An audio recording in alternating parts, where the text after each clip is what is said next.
Hello，又係一日到黑喺 Threads 度交入嘅 DKKI 我啦。今次我有一個好大嘅課題想講下，就係智能。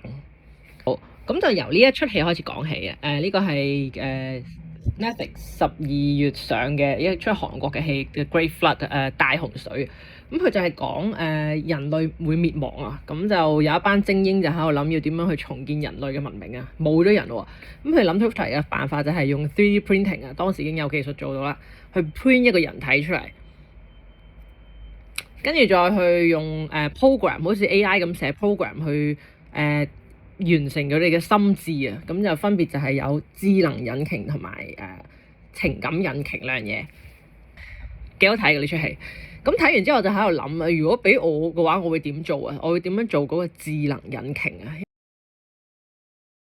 咁我自己諗出嚟嘅 version 咧，就係借用咗星座做一個框架。因為星座本身就係講人又可以有幾唔同啊嘅一樣嘢嚟嘅。咁但係星座要講智能嘅類別其實都有好多嘅，但係咁我就揀咗3樣嘢出嚟講啦。第一樣就叫層次啊，就係講一個人係佢嘅個智能咧係最適用喺邊一個場景、邊一個 social context 啊。或者係佢自己最中意點樣去發揮佢嘅智能啦。咁就係可以話係 linear 嘅，即係一條線咁樣由低到高咁樣，唔係話高就好，低就唔好嘅咁啦。咁就最低層次嘅智能咧就叫 personal level 啊，個人層面嘅，就係一個人去學一樣嘢，或者佢去研究一樣嘢，或者佢好專注去做一樣嘢。咁呢個就係個人層面嘅智能咧，即係有啲人就係喺呢一咁樣嘅時候，佢最發揮到佢智能嘅。就但係即係雖然佢係最低層次，不過咧喺我哋而家嘅社會嚟講咧，反而係最 respect 呢啲人啊，因為佢哋就係學者啊，日本講嘅匠人精神啊，好專注去做件事。咁我哋就覺得呢啲人就係最叻嘅，反而係啦。咁再高嘅層次就叫 relational level 啊，就一對一嘅一個人同埋另一個人嘅互動啊，即係舉個例子，佢同個人層面有咩唔同咧？就係比如話你同一個人嗌交，有一樣嘢喺度爭論啊，呢啲好理性嘅嘢，可能喺度講時事。咁你明明可以係你識嘅嘢係多過呢個人，你個人層面嘅智能啊，即係你係一個個人層面智能叻啲人，你識嘅係多過對方啊。但係對方就係一個喺 relational level 係佢嘅智能就係發揮得最好嘅。跟住佢明明佢識嘅嘢好少，但係佢可以嗌交嗌得贏你，就係比如係咁樣。咁就如果用職業嚟講，就比如話係社工咯，即係要一對一嘅，你要去你去諗呢個人係諗乜嘢，你要去同理佢，去俾反應佢咁樣。呢個就係 relational level 啦。咁再高一層咧，就係一個叫 leader 嘅 setting 啊，就係一對好多嘅人啊，即係佢係一個中心嘅一個呢個就係一個 leader 係喺中心嘅。咁就佢就同一對一又唔同，因為佢係對住一班人啊。咁就即係咧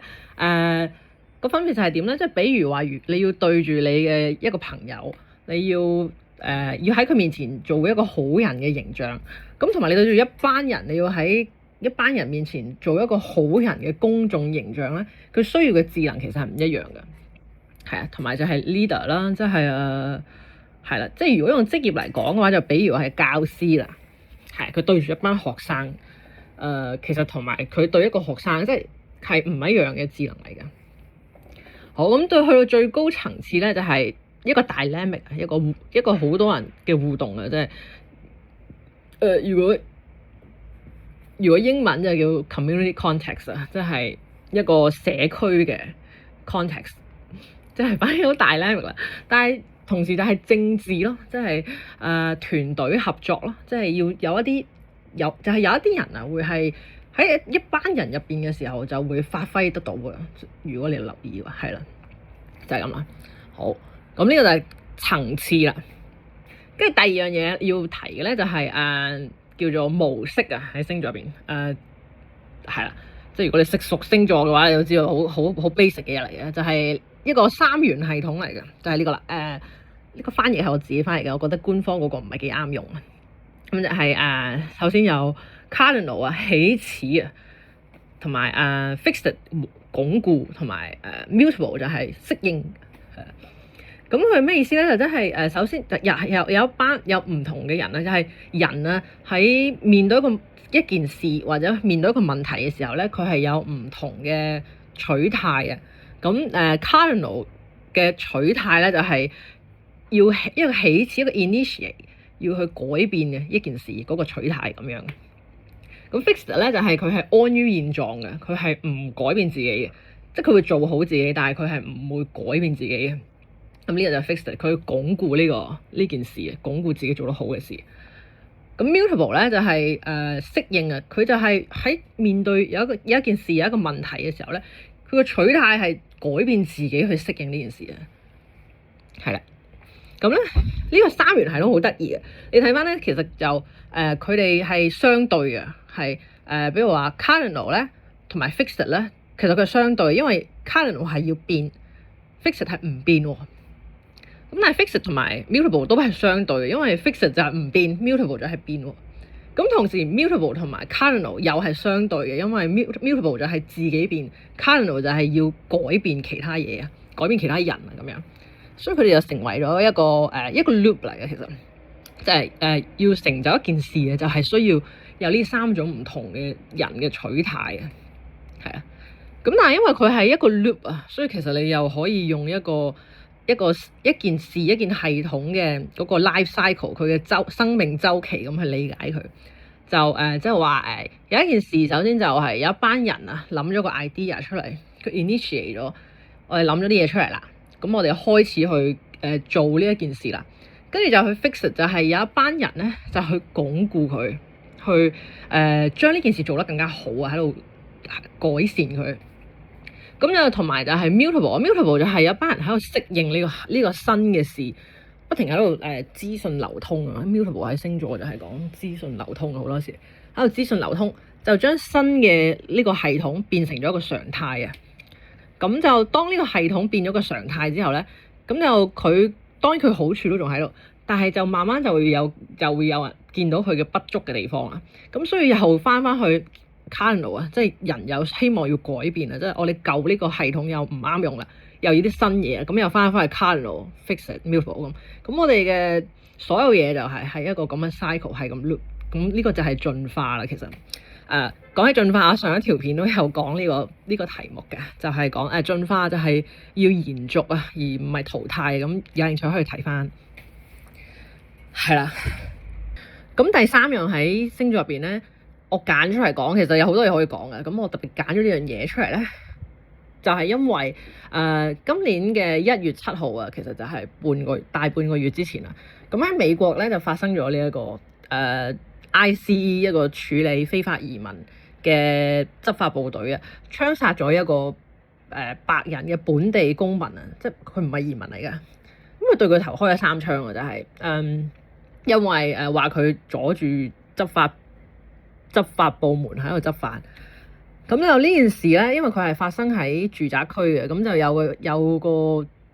居民啊，好近距離咁電話影低咗，拍咗條片，跟住當然呢條片就係咁瘋傳啦喺網上面。咁另外咧，嗰個開槍嘅 ICE 警員咧，佢自己都係一邊開槍一邊揸住部電話喺度影嘅。咁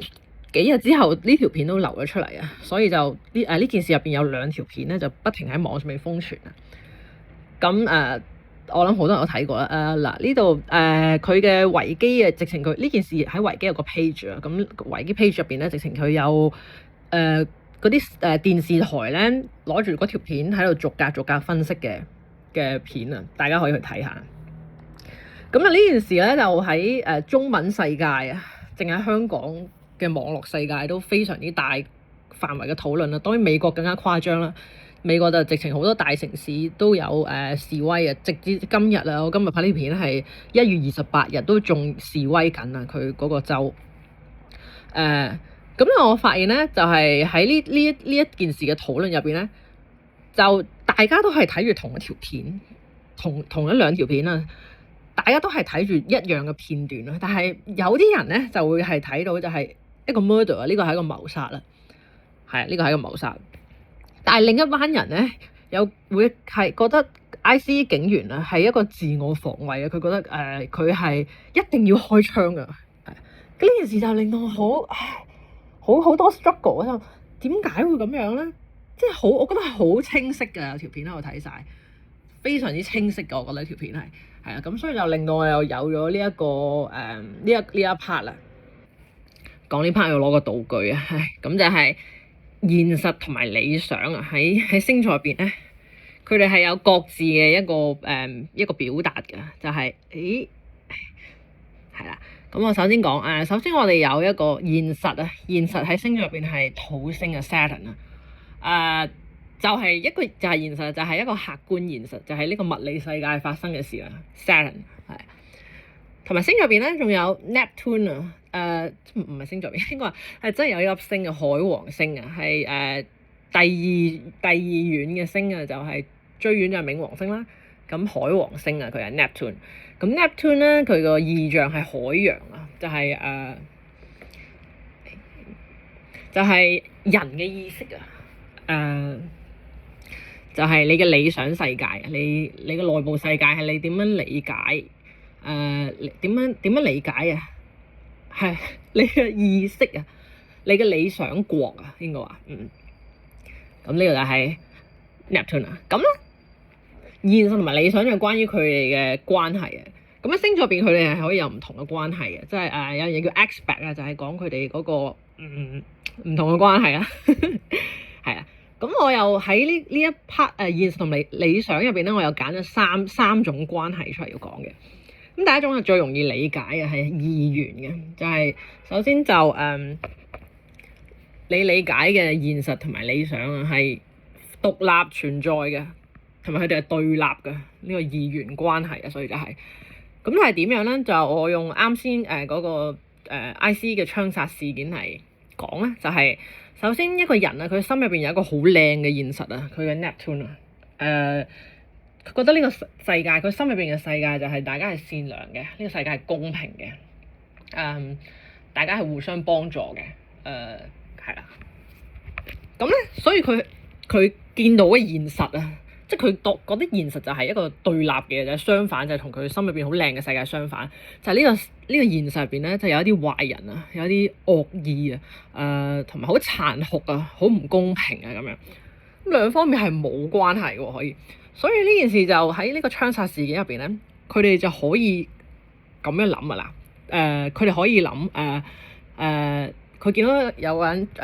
即係有 IC 警員槍殺咗嗰個扮女人啦，佢叫 Rennie Good。咁佢就會覺得，係啊，呢個世界就係咁唔公平啊，就係咁殘酷噶啦，就係咁樣噶啦。你自己出去呢個世界嗰度。自己去 risk 去承受呢個風險係你抵死嘅，因為世界就係咁樣，係可以咁樣，即係呢個係其中一種諗法。佢全盤咁樣去接受咗呢個現實啊。咁就係因為佢嘅現實同埋理想係對立同埋係獨立存在嘅，所以就你嗌交嘅時候同佢講話，你覺得佢好冷血啊？你覺得佢好殘忍啊，甚至乎好多人就中意講話，覺得佢冇讀書啊咁樣。但係佢係唔會承認呢件事嘅，因為佢嗰個理解現實就係咁樣，佢就係咁樣，佢呢個就係佢嗰個智能係點樣理解現實同埋理想啊，所以佢就覺得仍然佢係有一個好靚嘅內心世界，所以你唔可以話佢殘酷。所以佢唔係殘酷啊，唔係話可唔可以話。咁咁現實同埋理想對立咧，其實仲有另一種解讀嘅，就係都仍然就係佢嘅理想就係好靚嘅，係一個獨立好靚嘅世界啦，同埋現實就係好殘酷嘅呢個世界。呢個係咪嚟嘅？係啦，咁就佢就，但係因為佢嘅立場咧係企 IC 警員嗰邊，咁佢就用咗佢嘅理想好靚啊，咁去理解呢個 IC 警員，就覺得佢係個好人嚟，佢係善良，出於善良嘅，佢真係覺得佢嘅生命受到威脅。所以佢即使好善良，但係佢要保護自己，同埋佢要保護佢心入邊承認嘅正義啊！所以佢係一定要開槍嘅，即係佢可以完全係否定咗現實嘅喎。咁係啊，呢個都係一個現實同埋理想嘅對立啊。咁呢個係佢哋可以有嘅第一種關係啦。咁就講完咗最簡單嘅二元啦。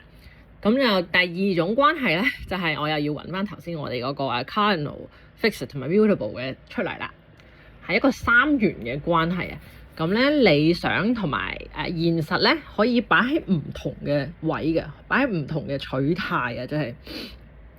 咁就喺星座入邊咧係有一個黃道嘅擺法嘅，即係我哋嘅現實啊Saturn 係 cardinal 嘅神嘅，喺神嘅創造呢個世界嘅時候，現實係 cardinal 嘅，佢係會改變人嘅，係Neptune 咧就係mutable 嘅，佢係負責係適應嗰個位嚟，係自己變嗰個位嚟嘅，係。呢個就係星座嘅黃道擺法，咁意思即係點咧？嗱，佢就擺喺 cardinal， 佢就擺喺 mutable 啦。就即係你嘅理想啊，係應該係根據現實發生嘅嘢你去遷就佢，你去 update 自己，你去改變自己嘅，係啊。呢個係一個黃道擺法啦，即係最理想嘅就係咁樣，即係你要以現實以事實為準，你睇到發生嘅事，跟住你再去 update 自己update 自己嘅價值觀啊，係啦。咁佢仲可以有好多唔同啦，你自己可以亂咁擺下嘅，係啊。咁我舉多個例咧，就係我自己啊，即係喺星座嚟講咧，我自己咧就係佢哋兩個都係 cardinal 㗎，係 cardinal 咁意思即係點咧？即係佢哋兩個啊都好 aggressive，想改變對方嘅，即係我嘅理想啊，我嘅理想世界咧，希望去改變，去用我自己嘅規則去解釋現實我見到嘅嘢。但係現實我又同時我又好尊重現實啊，我覺得現實係有佢嘅力量啊，咁樣。咁呢個就會導致咧你有好多嘅內部衝突啊，你自己個人就係不停喺度思考啊，咁邊個係啱嘅，邊個係錯啊，咁樣。咁你就其實呢個係一種成長，你不停要喺度逼自己 update 自己，帶過好多 struggle 啊，即係所以就有時喺度嗌交嘅時候，我諗其實係咪錯咗咧？咁樣係啊，咁呢個就係兩個都係 cardinal 啊。你可以自己擺下，如果你唔知嘅話，你可以問我，我會提供收費嘅星座嘅解讀服務啊。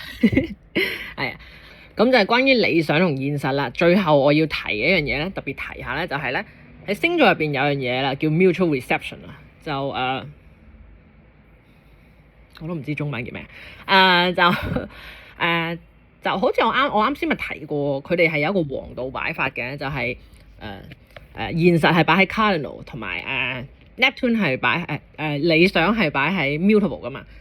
咁咧所謂嘅mutual reception 咧，就即係佢哋兩個調轉擺啊，就係我嘅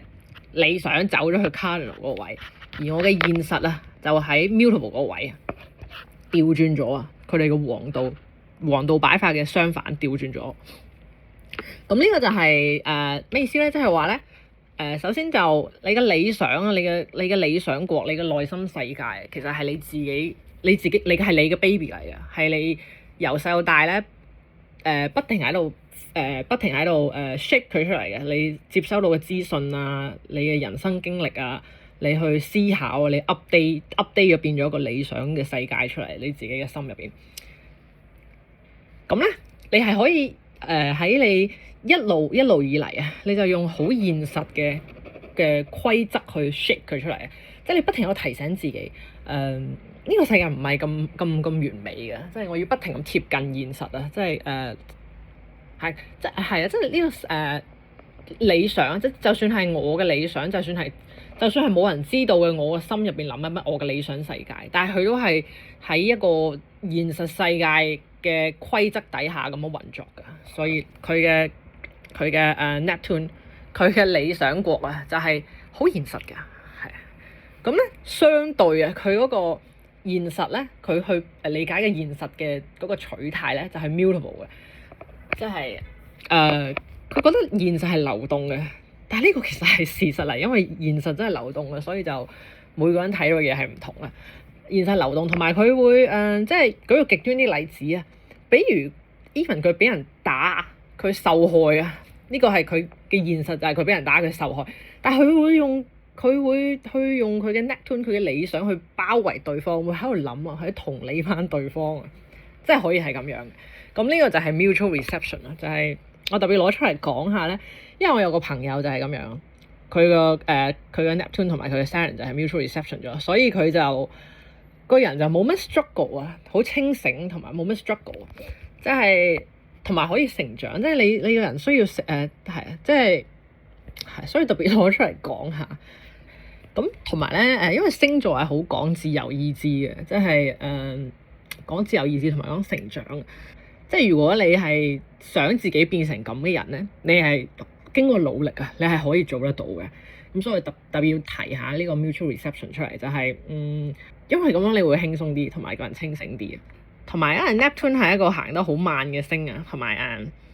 Saturn 都係行得好慢，所以其實就有一班人啊，即係可能某幾年出世，但我冇特別去 check。某幾年出世嘅人就會有呢個 mutual reception 嘅 setting 啊，你可以 check 下自己啊。如果你唔知嘅話，你可以去 consult 下我，都係嗰句。好，咁星座呢個就講完咗啦，喺呢度。好啦，咁講完咗星座呢個框架，就係點樣樣嘅智能有唔同嘅分類啦。咁就但係好有用呢個框架，除咗智能，咁所以我就可以用佢嚟講下其他啲我嘅個人意見啊。懶得打出嚟，如果我平時會打出嚟嘅。咁第一樣嘢要講嘅就係 AI 啦，人工智能啊，好 hit 啊，呢個話題真係好 hit 啊。咁就講起咧，我前嗰排搭巴士見到人喺度睇 AI 嘅書啊，跟住我望下個書名啦，即係我有個印象，但係佢記得啲 keyword，我以為我可以揾得到嘅，但係原來揾唔到，因為全部嗰啲 AI 嗰啲書都係嗰一堆字眼，但係佢可能人工智能應用啊，淨係咁樣咧，但係佢有幾十本書都係類似咁嘅名。跟住我去誠品見到你有一大個櫃咧，就係講 AI 點用啊，佢係教你點樣去同嗰個 AI 傾偈嘅，即係好似我哋細個啊，因為我年紀比較大，你咧有時喺圖書館會見到磚頭書咁大本啦，咁大本磚頭咁厚嘅書係教人點樣用 Photoshop 嘅，或者教人點樣用 Excel 啊，真係即係呢件事而家仲係發生緊嘅，原來好搞笑啊！好，咁我就講下 AI 啊，就係我想用啱先我講嘅嗰啲框架去分析下 AI 啊，係啦，咁就因為 AI 係個智慧體嘅，你係可以用呢個智能嘅框架去分析佢嘅，好長氣啊！咁就首先我哋擺佢入去嗰個層次嗰個 level 啊，嗱，層次係 linear 噶嘛，但係唔係高就係好啊，我哋要強調呢件事，佢雖然係 linear 嘅一條線咁樣，咁就 AI 而家係喺。咁 AI 而家係喺邊一個位咧？就係好明顯佢就係 personal 個人層面啦。AI 就係一個個人層面嘅智慧體，佢就即係自己力，佢係地上最強嘅邏輯，地上最強嘅 database，乜都識嘅咁樣。咁講起呢個話題咧，我因為我有時會同 AI 傾下偈嘅，係啊，咁就我有問過 AI，我話其實你知唔知咧？你而家已經係全世界冇一個人叻過你，因為你識嘅嘢係最多噶啦，已經係即係喺knowledge 嚟講啊，你嘅知識啊係多過世界上任何一個人啊咁。咁 AI 嘅AI 就話咧，佢話其實係嘅，佢自己都 aware 呢件事，佢都覺得係嘅。但係佢話佢去理解一件事咧，同埋我哋人去理解一件事係唔同嘅，即係佢覺得即係我哋嘅識同埋佢嘅識咧係唔一樣嘅，所以唔可以去比較話邊個叻啲，因為我哋以為佢係咁樣識一件事，但係其實佢唔係咁樣識一件事啊。講得好古怪。好啦，咁呢個第二就係relational level 啊，就係 AI 同人傾偈。我覺得佢係有呢個智能嘅，即係你去即係佢會知道你想聽乜嘢嘅答案，或者你去叫佢話我想聽啲 harsh 啲嘅回答，佢可以幫到你嘅。係，咁但係一 to many 啊，即係一個 leader 或者一個中心嘅 setting 咧，其實佢係未做到嘅。咁就我諗起咧，即係好耐之前啦，都一排之前啦，呢個就係呢個 Claude AI。Claude 係都係一個幾似人嘅 AI 嚟嘅。咁就有公司就揾佢去去 manage 一個小賣部啊，一個公司嘅小賣部啊，淨係公司嘅職員可以幫襯啊，即係其實係一個好細嘅 circle 嚟嘅。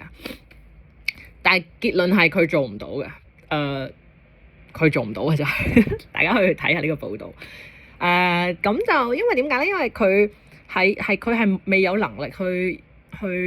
一對 many 咁啊，即係佢要處理一個佢要處理一個人嘅問題，但係又唔影響到其他嘅人啦，佢做唔到呢件事嘅。同埋咧，呢個我引嘅呢個例子啊，佢去起個小賣部，其實佢都唔可以算係一個one to many 嘅一個 level 嘅 interaction 嚟嘅，因為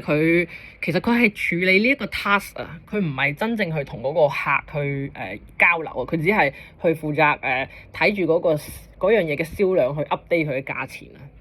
所以而家AI 係做唔到呢樣，所以啲人話佢會取代教師咧，其實佢都而家佢取代唔到。不過呢個報道都有啲時間啊，所以可能而家係好啲嘅，係啦。咁就 many to many 佢都做唔到啦。但係你可以見到咧，之後佢係會咁樣發展嘅，即係之後佢會變成一個 one to many 一個 center 嘅 setting 嘅一個智慧體啊，同埋佢之後就會再進化，就變成一個好 dynamic 啊。但係佢可以係同人好 dynamic 咁樣去交流，或者係AI 同 AI 好 dynamic 咁交流，就係你可以見到佢個趨勢就係會咁樣。好，咁跟住如果你將佢擺喺我哋嘅三元系統啊，cardinal、fixed 同埋 mutable 嚟講咧，咁好明顯 AI 就係一個 mutable 嘅智慧體嚟嘅，佢淨係 mutable 嘅啫，係。但係佢可以係 fixed 嘅，即係可以你有一日啊，可以出現咗個 AI，佢覺得佢唔需要再 update 自己啦。係啊，佢唔需要再 update 自己啦，可以係 fixed 嘅，但係佢係做唔到 cardinal 嘅，因為佢冇即係 cardinal 又真係一啲好人好 human 嘅嘢，你要自己諗一啲新嘅嘢出嚟啊！就算係真嘅人啊，都唔係個個都會有呢一個 cardinal 嘅能量啊。咁第二樣可以擺入呢個框架度分析嘅咧，就係教育制度啊，特別係應試教育應該話，係啊，你攞翻一開始嘅我哋嘅層次出嚟睇啊，其實就應試教育呢件事本身就係考一個人嘅 personal level 嘅智力啊，個人層面就係考你學咗幾多嘢，你嘅識得幾多嘢。其實以前嘅科舉制度都係一樣，真係冇變過嘅。咁就係呢度開始咧，就好似唔係好關前面嘅事。咁首先就係應試教育呢樣嘢咧，係為咗一個篩選啊，即係我哋完成咗我哋義務教育，跟住就應試啦，即係呢個公開試啊，有一個層。我睇下陣間畫唔畫俾佢啦。係啦，為咗接受高等教育呢件事篩選啊，就係因為高等教育嘅資源啊，無論係人才嘅資源啊、教師嘅資源、智慧嘅資源同埋物質嘅資源啊，即係地方啊，或者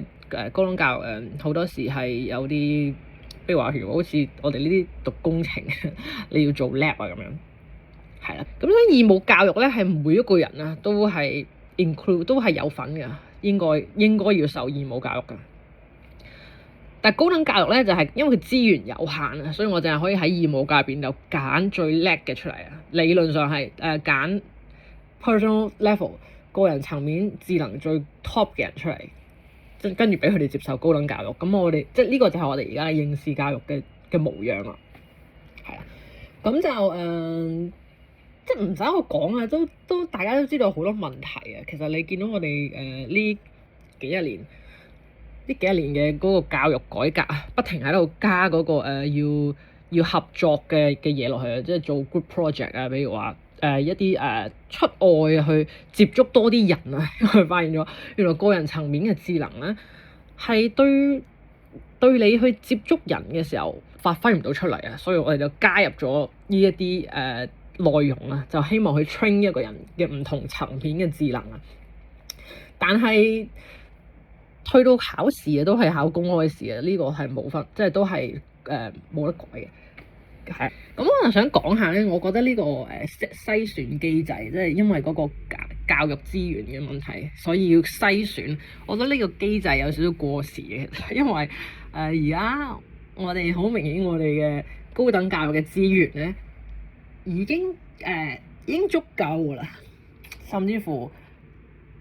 過剩添啊！係而家好多出名嘅大學啊，全世界出名嘅大學咧，會直接上網去免費咁樣去提供一啲 course 俾大家喺網上面去學喎。係啊，當然好多人會 argue 啊，唔係咁樣啊，高等教育就應該係好 exclusive 嘅，好係啊係係啊，超級勁抽嘅人啊，先可以去讀。OK，咁你就拍段片嚟去反駁下我啊，好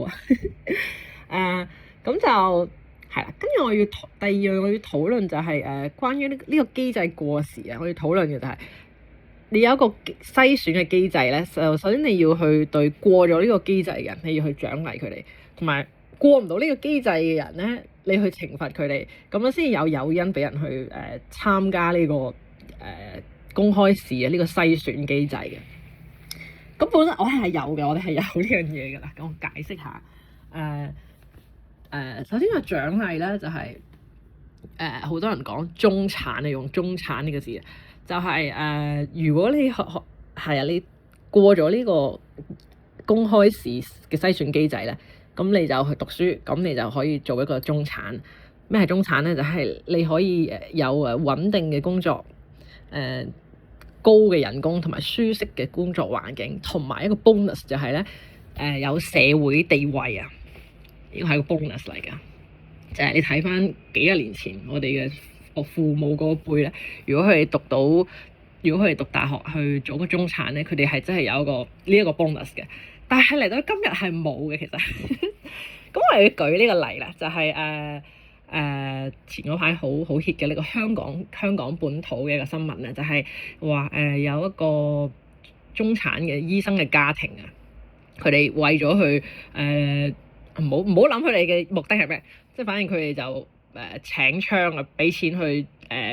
幫佢個女去參加個比賽，就請槍，咁就攞咗獎咁樣，跟住就俾人揭發咗咁樣呢件事。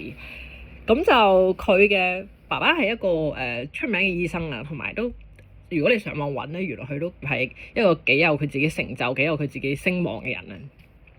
但係呢件事入邊啊，佢嘅醫生嘅身份啊，反而咧係會俾人鬧多兩錢啊！反而搞錯啊，做醫生都咁垃圾。咁呢個邏輯就做醫生都咁垃圾，即係做醫生就應該係個好人啊！佢唔如果佢做壞事嘅話，只會俾人鬧多兩錢啦。即係佢係得唔到社會名望呢個 bonus，佢只係有一個規範啊！即係因為佢係個醫生，所以我哋對佢嘅社會規範更加緊咗，而唔係佢做錯事嘅時候，我哋就特別去寬恕佢。所以係啊，咁第二就係咧，嗰個懲罰機制用喺邊度啊？就呢個就。因為個人咧好鬼衰嘅，唔小心就講啲政治嘢。我今日第二次錄啊，所以我唔會講政治嘢。就係係咯，好難唔講政治啊。其實就係我哋講嘅層次啊，最高層次嘅一個佢嘅智能喺佢嘅community context 入邊，一個團隊合作入邊最發揮得到呢班人咧，其實佢哋係需要有一個好健全嘅公民社會啊，先發揮佢哋嘅智能嘅。比如話工會啦，係啊，我哋係啦，我哋係唔會講政治嘢嘅，係比如話工會啦。咁就可能有啲人就問啦，咁你冇得辦工會，你可以做其他返份工，你係可以發揮到你嘅團隊精神啊，咁樣，係啊。但係其實我哋而家要將一間公司要將佢商業化咁樣運作，我哋就係要將嗰啲程序打散佢，將嗰啲個人啊，越係嗰啲 personal 嘅嘢抽離咗佢。即係本身你可以喺一個團隊合作嘅 context 入邊可以做得最好嘅呢件工作。但我哋就係好有意識咁樣將佢分拆咗，變成一個流水線嘅作業。呢個係個商業嘅操作㗎。因為商業社會，你就希望你嘅員工咧係 replaceable 嘅。呢個人好叻，但係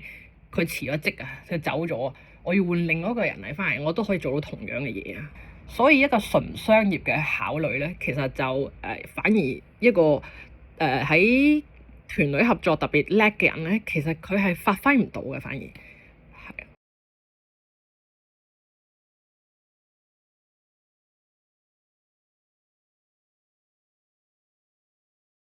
咁就最後講因為我係個家長嚟嘅，我有小朋友，咁就其實我唔討厭呢個香港，呢個成日話香港係填鴨教育，但係義務教育就應該係咁樣嘅，我覺得係啊，即係有問題嘅就係我哋將學習呢樣嘢 label 成為咗一個100% 完全有一個個人層面嘅努力咧，呢件事係錯㗎，係即係你係應該俾佢自己去識下朋友啊，好簡單。其實佢識下朋友，同埋佢哋有爭執嘅時候，你由得佢嗌下交啊。佢有啲嘢做啲好戇居嘅嘢，就好可錯嘅嘢，你由得佢撞下板啊咁樣。佢就係呢個就係一個學習啊，但係因為佢唔係用分數 measure 得到啊，咁大家就唔當一個學習，就係咁啦。咁我唔講咁長啦，好攰。呢條片我希望可以剪到20分鐘，我睇下得唔得先。好啦，咁最尾就我擺翻低我嘅聯絡方式啦，係啦，同埋我個 PayMe code 啦。如果大家想揾我睇下你嘅星盤嘅話，可以啊，我係提供收費嘅服務，你可以聯絡我啊，係啊。咁就最尾嘅最尾咧，我要宣傳下，其實我有個好少嘅一個 project 啊，呢個 Gene Camera， 我嘅好少嘅 project 就係我係喺街嗰度咧，見到有人睇書咧，會走過去問佢睇緊咩書啊，就咁簡單嘅事啦，係。大家可以支持下我啊，咁係咁啦，拜拜。